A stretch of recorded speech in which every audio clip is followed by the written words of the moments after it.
Hello, beautiful people. How are you? All good, I hope. It's wisdom on wheels right now. Just tiny drops. On a bit of a mission today. And I've been contemplating, actually, after we did the healing laboratory last night, which I thought was one of the most beautiful, powerful experiences of my healing life. And a true honour to be part of it. So thank you all, even those of you who weren't physically present in the healing, who sent healing afterwards and who have been part of this. I was thinking, why do we heal people? Because we go on this great journey of spirituality, and yes, it's incredibly beautiful, but at each step, during each chapter, we learn something new.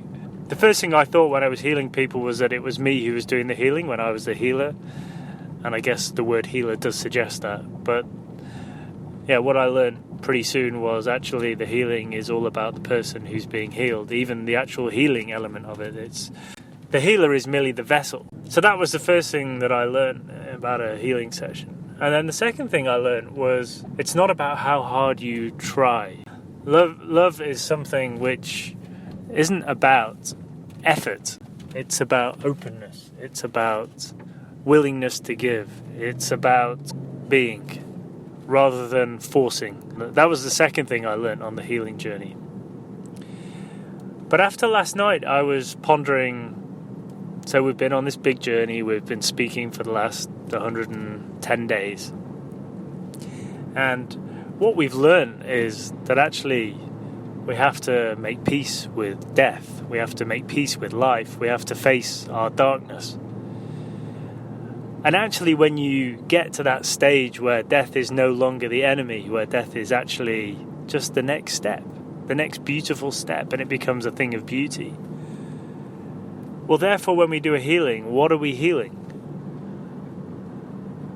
And I think at first I really believed we were stopping people dying. We were keeping people alive because that was the right thing. That was the best thing to do.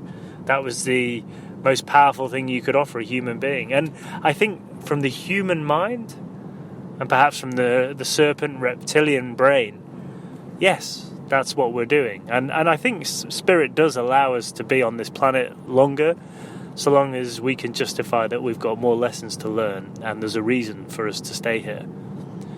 But actually, when you make peace with death and you realise it's not the end of the world, yes, it's the end of our human world, but it's not the end of our world, because we go on to a very beautiful place afterwards.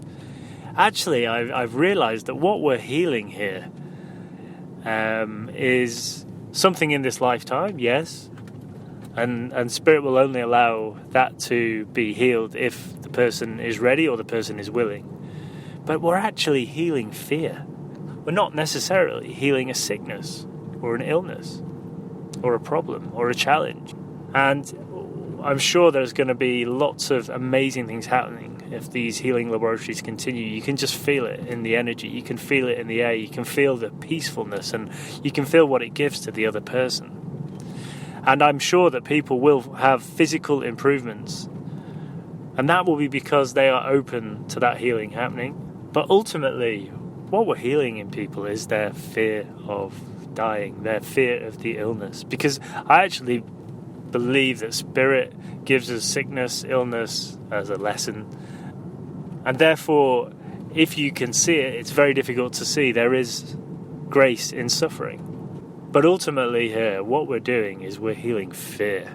Because fear is pain. Fear is being scared of dying. Fear is being scared of illness. Fear is being scared of never being better. And I think when we do these healings, perhaps we don't realize it, but what we're doing is we're healing the fear inside people so that they can be more willing and make peace with their illness, that they can be more open to the prospect of dying, that maybe it's not so bad. And that is an incredible thing to do. It might not sound as powerful as spontaneous remission from an illness, but honestly, I think fear is the biggest illness. Fear is the thing that blocks us more than anything else on this planet. So while we think we're healing the disease, and yes, perhaps we are, and perhaps that's a secondary part of the healing, ultimately what we're doing is we're opening the door for them to make peace with death, make peace with their illness, and to forget their fears, and to no longer be scared, to no longer have that fear of whatever it is that's blocking them. So what I've realised is I've been on this incredible journey where when I began my healing sessions, when I began to be healed myself, I thought it was all about physical problems. I thought it was about living longer, but it's not. Yes, that might be part of it, but the truth is that what we're doing here is we're healing fear, because ultimately what we're sending out is love. And just in the same way that light fills all the darkness, the more love we send, it fills in all the gaps which are filled with fear. So, I don't know if you've ever thought that before, or maybe you've got a different opinion. I'd love to hear it. But I think ultimately what we're doing here is we're on a journey of healing fear. So sending out lots of love to you, lots of light to you, and thank you so much for being part of this incredible journey with me. It is an honour to walk beside you. It's a short one today, but I think it's an important one. I love you all. Take care. Peter. Namaste.